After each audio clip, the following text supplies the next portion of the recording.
Hey everyone, this is Cameron from Renegade Animation on renegadepopculture.com. If you like what we do, please give us a like, a follow, and a rating on Apple Podcast or wherever you listen to us. We are everywhere. That way, we can keep doing what we love, and that's talking about what we're looking forward to in the year of 2023 in animation. And now, on with the show. What's going on, guys? Welcome to another episode of Renegade Animation on the Renegade Pop Culture Podcast Network. My name is Mike. I'll be your host for this evening. Joining me, as always, is the animation guru himself, Cameron. Howdy, howdy. And on today's episode, we're taking one step back and two steps forward. We're starting off with a look at the 2022 Annie Awards, and then it's our annual guide for animation in 2023. So, for Best Animated Feature, this is kind of a no-brainer. Guillermo del Toro's Pinocchio, Puss in Boots: The Last Wish, The Sea Beast, Turning Red, and When Going Wild. Now, at the time of this recording, the Oscar nominations have not been announced, but this is pretty much our five, wouldn't you say? Well, I think it's going to be definitely Turning Red, Del Toro's Pinocchio, and Puss in Boots. It's the other two that I'm curious about because if we're just counting the US based animation, then that's it. But they like to have, for the most part, other animated features from around the world there, at least one or two. I mean, that's the thing. Best feature only covers the US side of things. That's why they did a best indie/foreign feature category, which includes for the Annies Charlotte and Ewell, Little Nicholas, Happy as Can Be, Marcel, The Shell of Shoes On, and My Father's Dragon. I completely forgot about Marcel when thinking about the Oscars, but then again, the Oscars can sometimes leave out the smaller films too. The Oscars have been very freaking weird with how they define animated feature because there was that whole hiccup of Apollo 10 and a half not being able to qualify for some reason. And then they had to walk that back because, you don't piss off someone like Richard Linklater. So no, you do not. And I'm a little bummed to not see Intergalactic on any of these parts of the list for the Annies. It's mostly technical awards. And I assume that's because it's being labeled a TV special when, that's weird. It's hard to define TV special with Netflix because, yes, it's on your TV, but it's also on your phone. I mean, are you going to say that for those two bottom of the barrel animated films that you brought over, like Marmaduke and the soccer football movie? Yeah, Intergalactic is in this weird nebulous space where, like, I know originally it was pitched as a TV series and was kind of, for budgetary reasons, cut down to a television special. But quality-wise, nah, that's feature film quality. Yeah, I'm happy to see other nominees here for different things, like Best TV Media for Limited Series. I love seeing Oni, Thunder God's Tale. That's a great miniseries.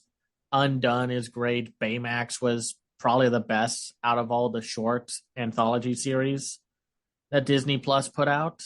I'm very disappointed that Inside Job got no love here, and I assume, I don't know, it's a bummer because that was pretty much my choice for the best adult animated show from last year alongside Tuca and Birdie. Easily some of the best. And it's a little awkward right now because Rick and Morty got nominated, and right now the co-creator, who also has a new show out, is getting arrested for assault and among other terrible, terrible things. Oh, animation industry, you need to do better. So I assume these nominees got locked before that happened, but I would think the Annies would want to avoid all of that or something, just awkward. Just there's no real way to work around it.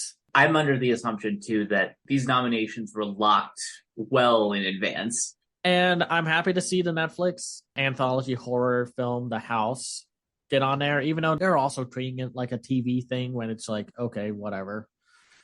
And I did not get to fully see The Boy, the Mole, the Fox, and the Horse, but if you watch the trailer for that special, man, it's pretty. Just really good looking. That's on Apple TV Plus, right?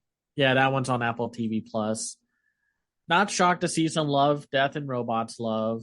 The best visual effects for animated features. I'm not super shocked by. I mean, I think Avatar: The Way of Water is probably going to take that because even if you haven't seen it yet, you know it's James Cameron. He spent like what a decade or so to make sure At least.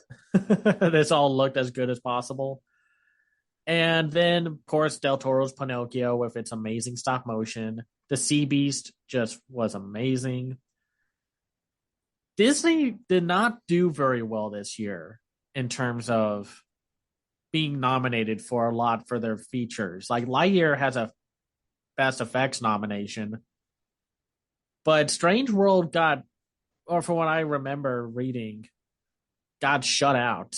They're shut out of like best feature, but let me see which ones they're nominated for.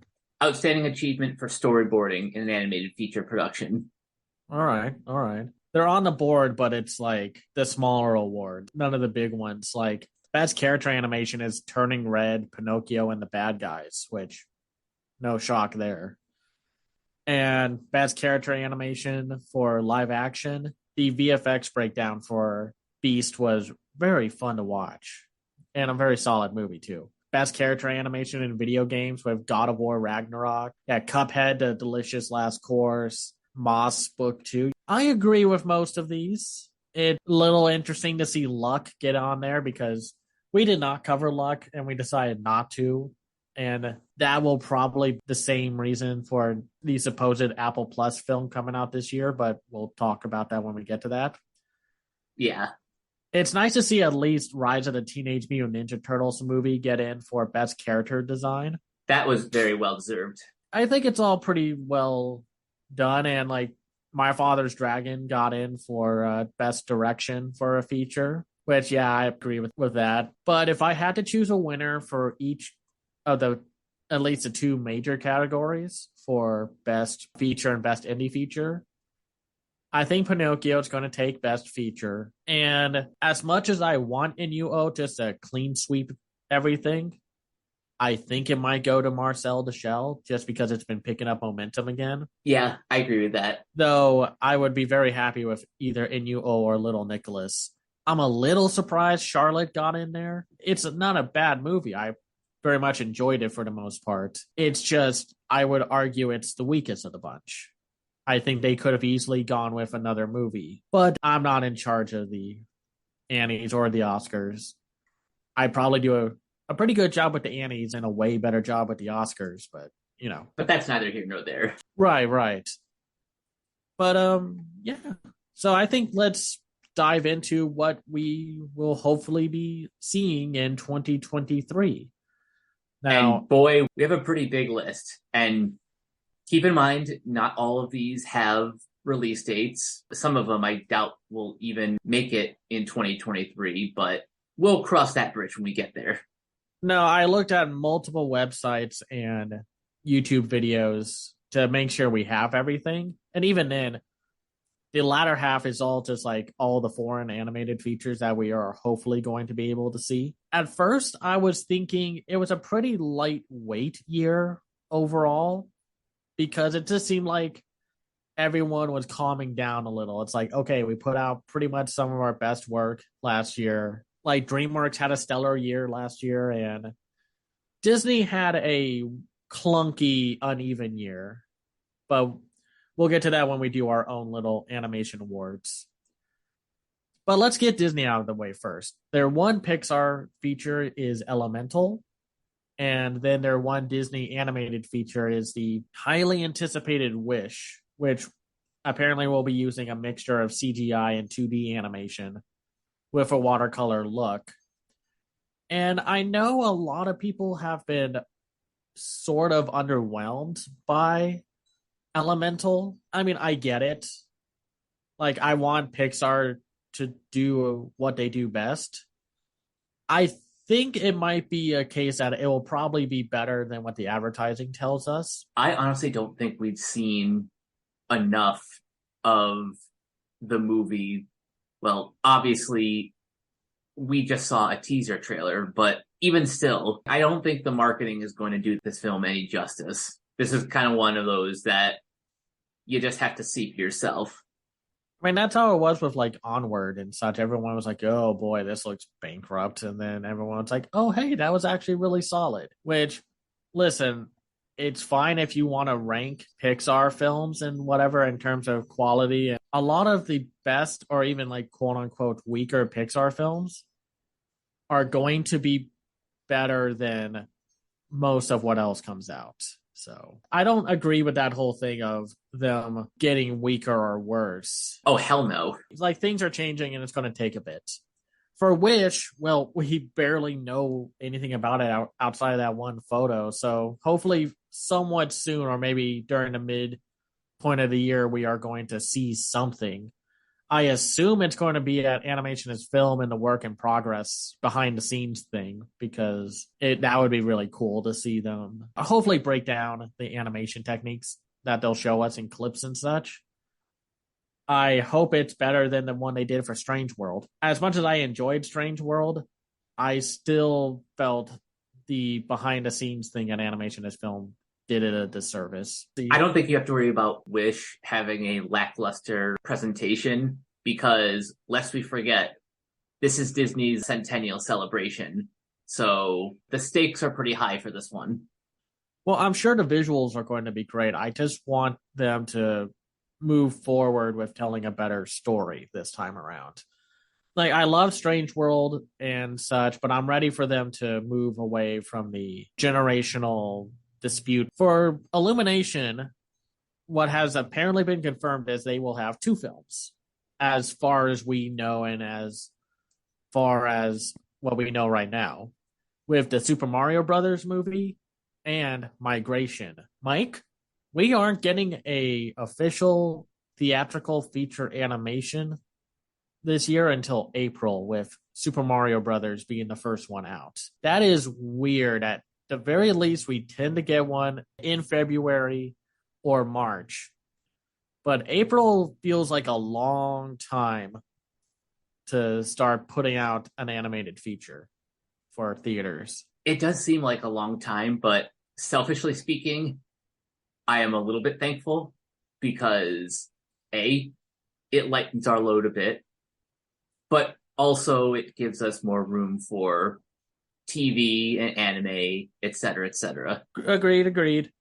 And there's very little to know about or talk about with Migration, and who knows if it's actually still coming out this year.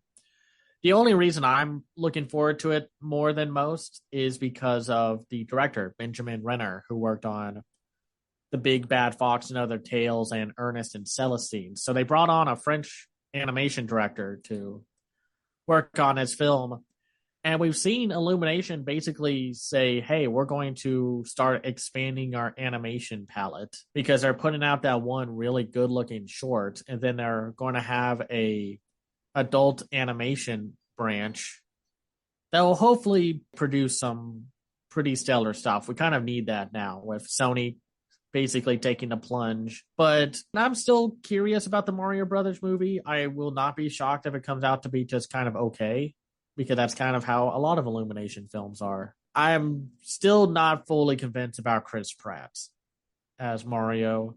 I'm fine with everyone else. I think we've said our piece enough about the Super Mario Brothers movie, but Migration has me very curious. And I say this as someone who has not seen any of Benjamin Renner's films, but certainly plans to do so, be it for this podcast or just my own completionist.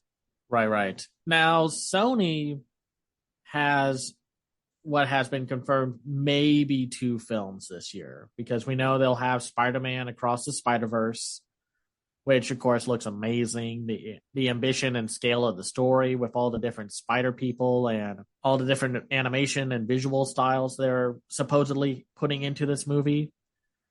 Like, it's probably going to be one of the best films of the year, but we'll have to see it. It has lofty expectations to fulfill, and I'm sure it will. I'm not saying it has no chance. It's just Spider-Man Into the Spider-Verse broke so many barriers. And apparently, from one site, they say that Genndy Tartakovsky's Fixed is going to get pushed into 2023, which is their first 2D animated adult film about an average dog who learns that he's about to get neutered. Tartakovsky has confirmed that the humor is going to be more character based and not like pop culture ridden like so much of adult animation. I'm curious to know if we will see this film in 2023. I would not be shocked if it gets pushed to 2024. I feel like we'll know more about this movie once CinemaCon rolls around. By that point, we will have a definitive release date. Otherwise, I'm fine waiting till end of this year or 2024 to see this one. Conceptually, I love the idea that Sony is the first one to really commit to adult animation on the big screen. Yeah, I mean, Disney was going to do that, and then their project got shut down because Disney was a freaking mess in the early 2000s. So DreamWorks, on the other hand, only has one movie coming out, which has officially been confirmed. We talked about that last one, like last time we talked about with Puss in Boots: The Last Wish. Like, Wikipedia has another film listed for this year, but since we've literally heard nothing about it, we are probably not going to see it this year. I feel bad that Trolls Band Together is the film that has to come out after Puss in Boots: The Last Wish and The Bad Guys, because it's going to get like so many like people being like, well, if this isn't as good as those last two films, we're going to be trashing this thing left and right. It's like how the Mitchells versus the Machines came out, and then last year we had the only film they put out was like from Sony. They put out was Hotel Transylvania 4. Yeah, I'm sure Trolls Band Together will be fine. They'll at least have a decent soundtrack. If they could expand upon the absurd humor from the last film and have a more cohesive story, I'm down. But there's like very little to know about who's going to be in it outside of Anna Kendrick and Justin Timberlake. It's just not a lot to talk about. So the directors are Tim Heights and Colin Jack. These names don't really ring a bell, but I trust that they've been in the DreamWorks family for a while, so I trust that they can deliver something entertaining. Now, GKIDS does not have a whole lot coming out so far. Right now, as we record this, New Gods Yang Jian is out, but has been labeled a 2022 movie, despite everyone being able to see it now in 2023. So, but the one film that they have confirmed so far is Unicorn Wars, the new film by the same people that made Bird Boy, the Forgotten Children from 2017, which was a great movie. This one I saw at Animation as Film. Boy, I think people are going to be split down the middle with this one. I don't know if that's going to be the case. I would be pleasantly surprised if people ended up loving this one. But so many people at my screening were like, don't quite know what to tell you. That response gets me more excited. It's just a really dark movie with a really complex and just depressing subject matter about like the origins of hate and evil and such, using teddy bears and going to war with unicorns and criticizing religion and military extremism and such. It's not a kid's film, so for the love of gravy, do not let your kids watch this movie. It's really pretty much one of the few adult animated features coming out this year. To be fair, like when my dad and I saw it, we were pretty much like talking about it when we were heading to the airport, because we were still kind of like, wow. And this was right after I saw Little Nicholas. So the fact that they were side by side is very interesting in my mind. Now, Viva Kids has confirmed, and I'm surprised Netflix didn't get this one because they've been getting the other Sky Cinema original films from the UK because they're bringing over The Amazing Maurice. And we have a screener for that, so we'll be talking about that next episode. It looks cute. I mean, I don't really have anything to add outside of the stuff we've talked about the trailer. There seems to be a lot more creativity in the movie than I was expecting, but that's also because this is based off of a Terry Pratchett novel. That's the Popular. reason why I'm looking forward to it, even though the visuals aren't like the most groundbreaking thing. There are some cool moments from the trailer that I saw, so hoping for the best for that one. And now for DC, they're doing their usual 4 films a year, which I get why they do that. They have a new one every quarter, but I would kind of love it more if they just slowed down and did like 2. I'm like actually really far behind with DC films. Well, it's not just that. It's just also none of them are ever given the time of day they need to actually feel like cohesive movies. Because they had the Legion of Superheroes, which is like one of the first times we're getting back into that part of the DC universe. That's, from the future and such. It kind of reminds me of that one Justice League Unlimited episode where Supergirl, Green Arrow, and Green Lantern get sent into the future to help them. I remember that. Yeah, but this time it's just Supergirl. And then with Batman, the doom that came to Gotham is pretty much Batman fighting supernatural enemies, indescribable horrors. It looks cool. I'm hoping it's cool. We'll have to see what happens. But it does have my man Etrigan in it, so I'm hoping for the best. And they put out a trailer for it recently, and it looked pretty solid. Yeah, another Mike Mignola comic, so I'm hoping for the best. See, right there is my issue again. If it's based off of something by Mike Mignola, who worked on Hellboy and such, why not take the time and get the money to make it look like the comics? That's why Gotham by Gaslight was very underwhelming as an adaptation. It just looked like every other movie. And that's why the Battle of the Super Sons from last year was so refreshing because it was different. It looked different. But I get it. They aren't given a lot of time to make these work, and it is what it is. The other 2 are interesting because there's Justice League War World, and then I think Brock will be excited about this, the Ruby Justice League Part 1 crossover event. And okay, I get it. I think both could lead to something very interesting in a creative sense. But okay, it's just I have no real love or knowledge of the Ruby franchise. It was really big back in the day, and then unfortunately there's been a ton of workplace issues with the studio that's making the show and such. So, but that aside, I am definitely going to let Brock know once this has an official release date. Now, apparently we are getting a Leica film this year with Wildwood, which is one of 2 or so animated features that are getting worked on by the studio, and it's being directed by Travis Knight. This is the one that has the big cast of Carey Mulligan, Mahershala Ali, Peyton Elizabeth Lee, Jacob Tremblay, Awkwafina, Angela Bassett, Jake Johnson, Charlie Day, Imelda Stenberg, Jermaine Clement, Maya Erskine, Tantu Cardinal, and Tom Waits, and Richard E. Grant, which is, I think, a murder mystery kind of thing. And I'm more curious about who's going to pick up distribution because they don't have Annapurna.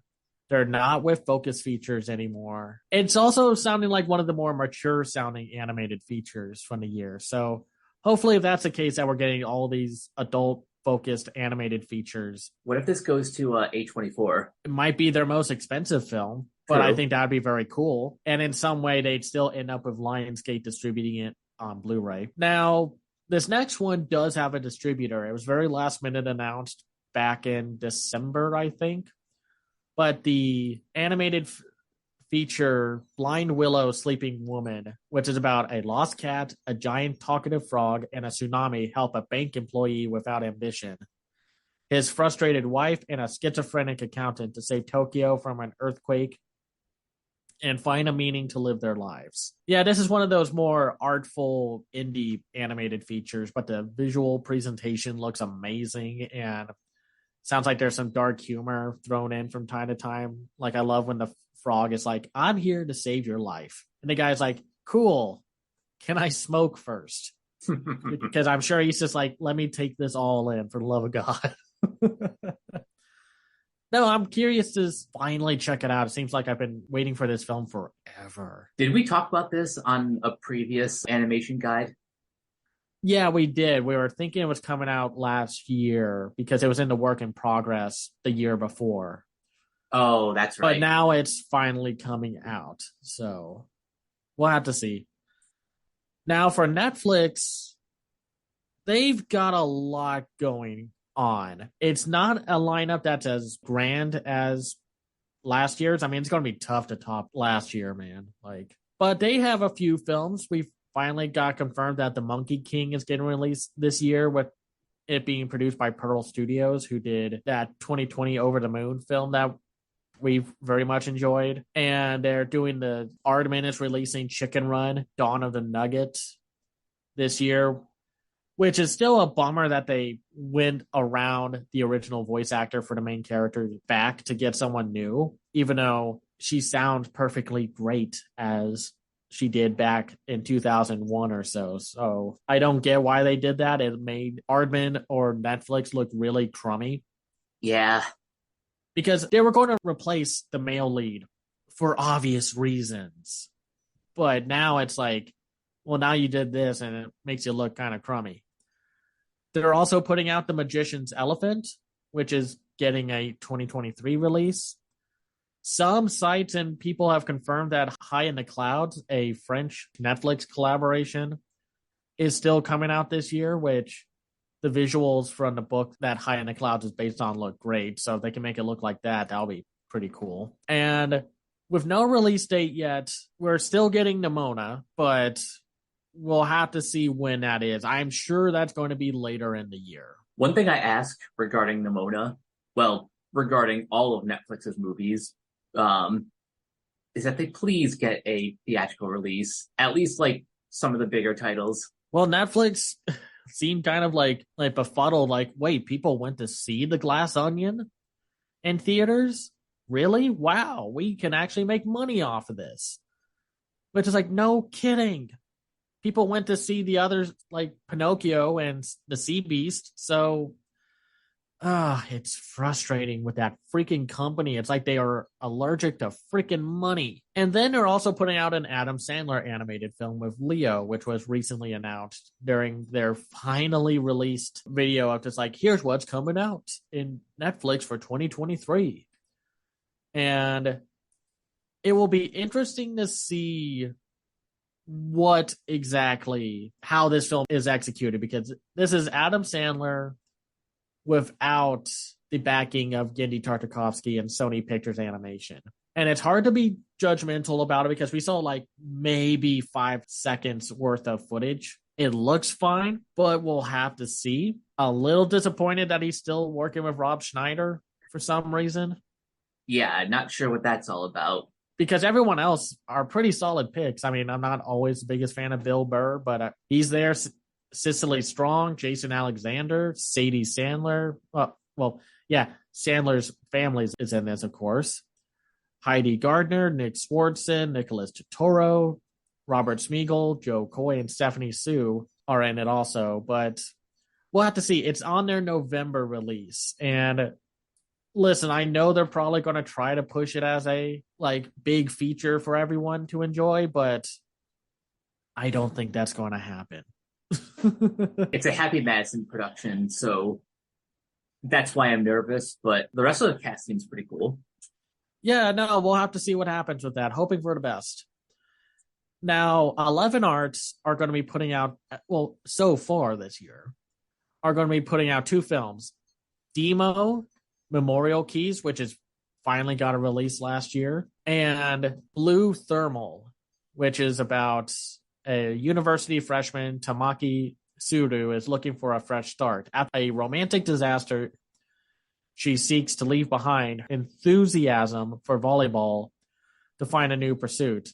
While tennis seems like the perfect club pastime to throw herself into, a freak accident leads her into an entirely new direction: the fascinating and thrilling world of gliders, which I've heard some generally positive, mixed things about Blue Thermal. I have yet to see Demo or anyone from the US really talk about this CGI experience, but it looks good. If you look at the trailer for Demo, it looks like an interesting movie. So I'm always down for something being a little more experimental and what have you. I'm really looking forward to this one. It sounds very fascinating. Yeah, yeah. For Paramount, well, they're doing better than last year, which they had was Paws of Fury: The Legend of Hank, which fine, they were just the distributor for it, but it wasn't going to be able to compete with everything else. It's mostly an animation oddity known for its production history than anything else. For this year, though, they have supposedly Under the Boardwalk, which there's a poster for it that says October 2022. Well, that obviously didn't happen. So I think we're still getting it this year.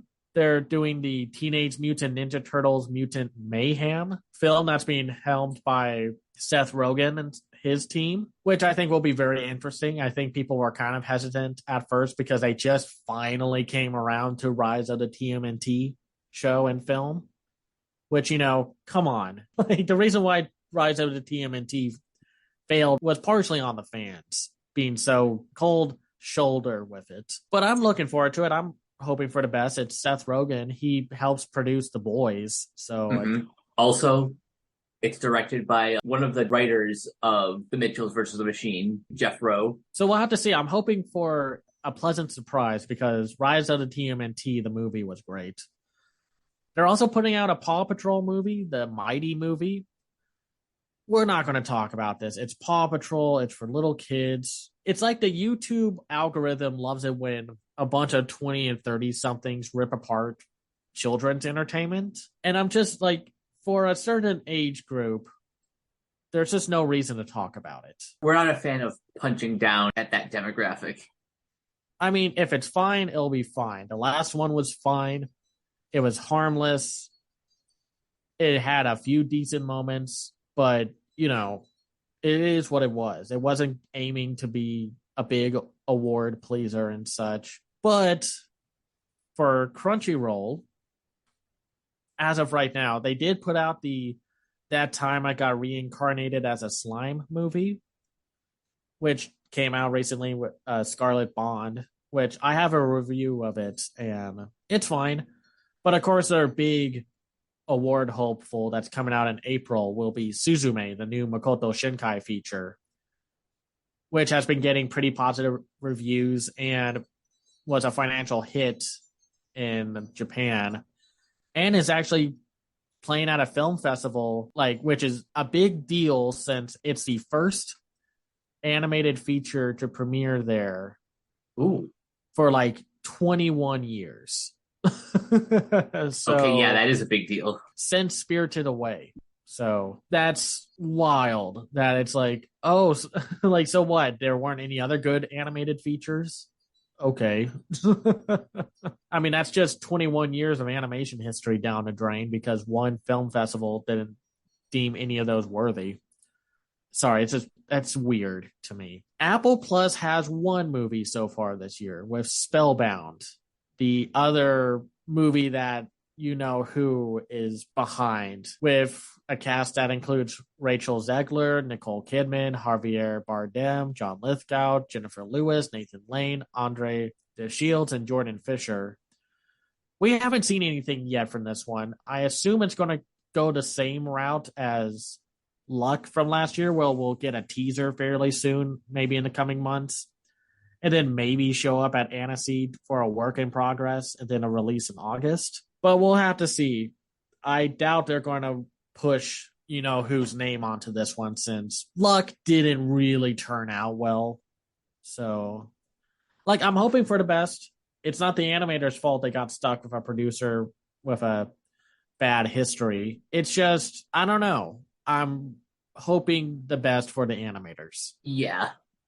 I mean, aside from who's running the show at Skydance Animation, on paper, Spellbound sounds like a winner, with the cast and with Alan Menken providing the music. If this was like Disney circa 2008 or 2009, then this would be like the talk of the town.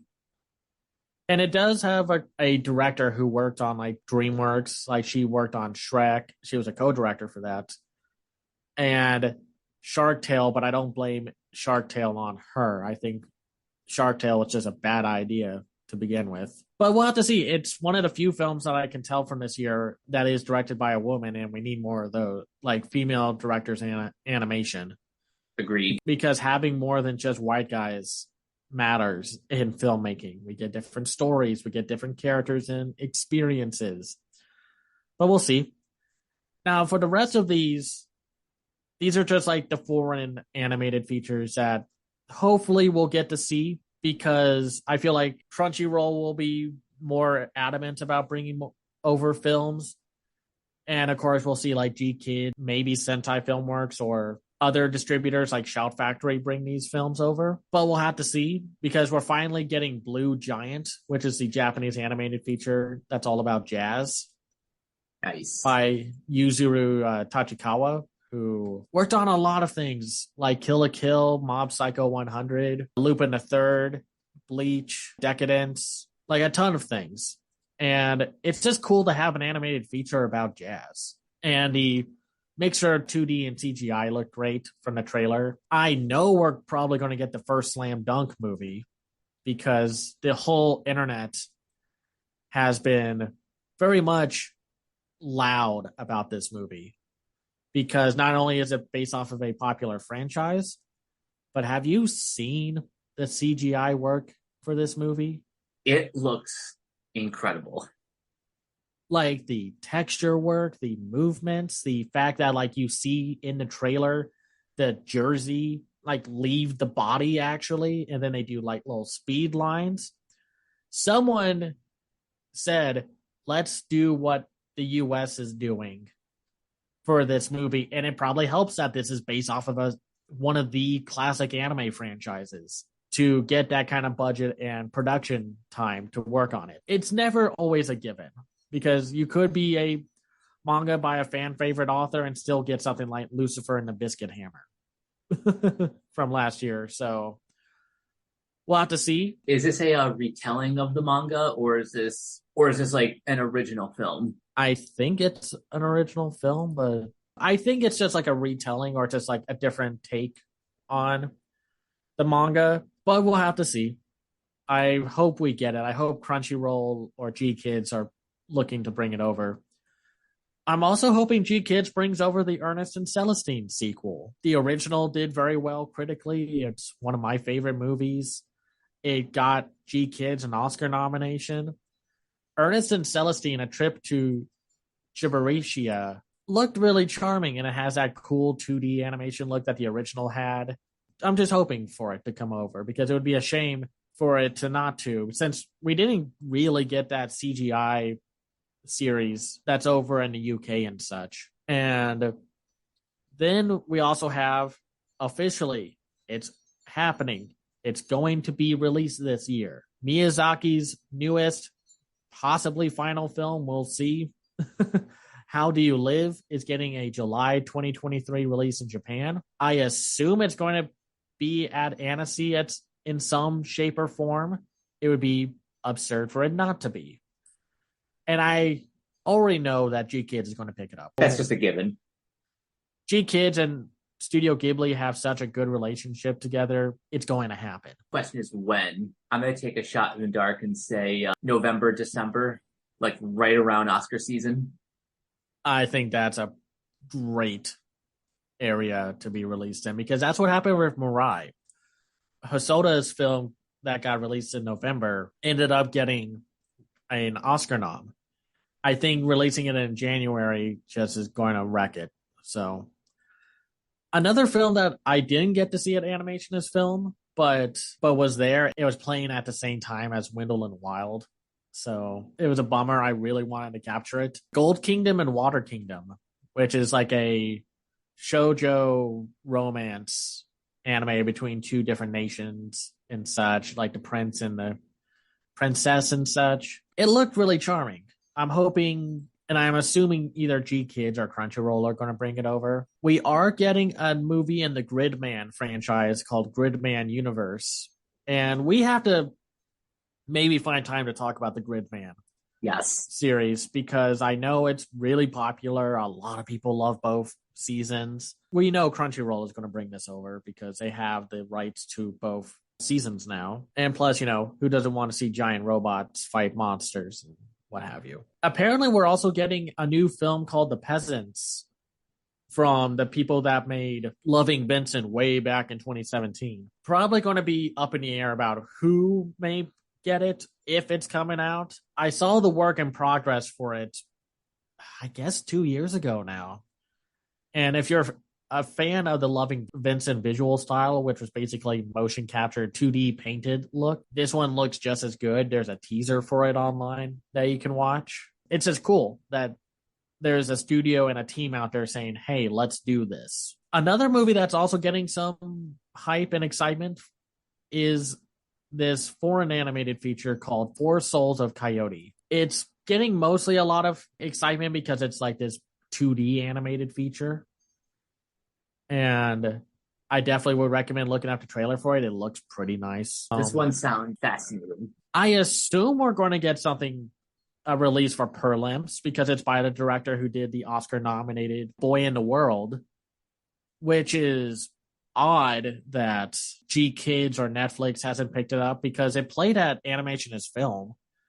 It played at the same time as his other film that was at the festival. I hate when I have to miss out on a film at Animation is Film because I'm sorry that I got caught up with playing at the same time as Tatina, which was like my favorite movie at the festival. And you can only be in so many places at once. We are getting a Ladybug and Cat Noir film, but since we haven't seen the show, I don't know if we'll tackle it, and who knows if it's going to be given any kind of theatrical release from Disney. It'll probably be like a Disney Plus original feature.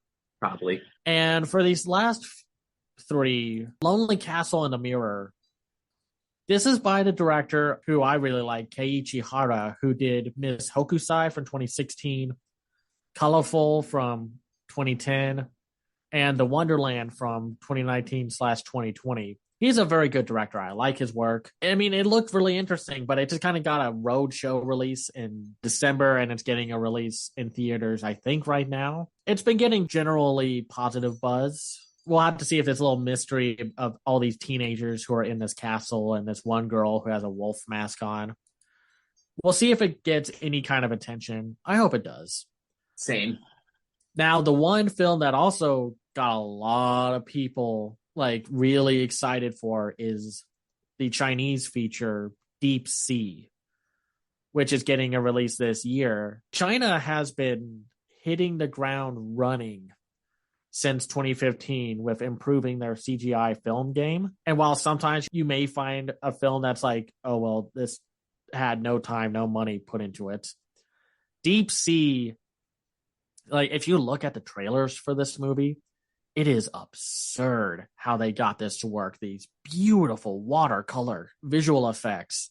It's bananas. I can't believe no US studio was able to get this to work, but this one studio in this one film that's being directed by Tian Xiaoping, who did Monkey King, The Hero Is Back. It just looks great. Just a visual wonder. You know how I am when it comes to water in animation, so this sounds like something I need to see immediately. And then a very surprise announcement came from Japan, from studios Shueisha, Sunrise, Bandai Namco, and such. Sandland, an adaptation of a one-off manga by Akira Toriyama. And I'm going to assume G Kids or Crunchyroll will pick this one up because it looked really fun. The description goes, in a desert world where both demons and humans suffer from an extreme water shortage, Beelzebub, the prince of demons, and Rao, a small town sheriff, form a tag team and set off on an adventure in search of the Phantom Lake somewhere in the desert. Like, it's pretty much going to be maybe like an anime take on Tank Girl, if you remember that movie, or the comic books that had the visual style done by the guy who did the designs for the gorillas. Nice. I think I read Sandland in Shonen Jump like years ago. It was a one-off story, and for some reason the production committee was like, we're being very coy about if it's a show or a special or a mini series or something. It's like, it's based off of one manga. This thing's a movie. Like, I don't know why. Like, they were more hyping up the fact that this was based off of a Akira Toriyama work. But it looked great. That whole teaser trailer looked a lot of fun. The CGI looked amazing. I mean, we've seen Toriyama's work look good in CGI. That Dragon Ball film looked pretty good from last year. This one just looks like an improvement upon that. So we'll just have to see. I'm sure we're going to get this one because the demand for anime and animation is bigger than ever, for better or for worse. But we should be able to get this. It's like you said earlier, it's not who's going to bring it over, it's when is it going to come over. Exactly. And then people have been labeling this as an animated feature, even though it's a mixture of live action and animation. It's called Strays, which is about an abandoned dog that teams up with other strays to get revenge on his former owner. And it's being directed by Josh Greenbaum and it has Lord and Miller as producers behind it, with some of the talent including Will Forte, Jamie Foxx, Isla Fisher, Will Ferrell, Randall Park, and Mike Dolphy. I don't know if we'll cover this one. Maybe if it has enough animation in it, we will.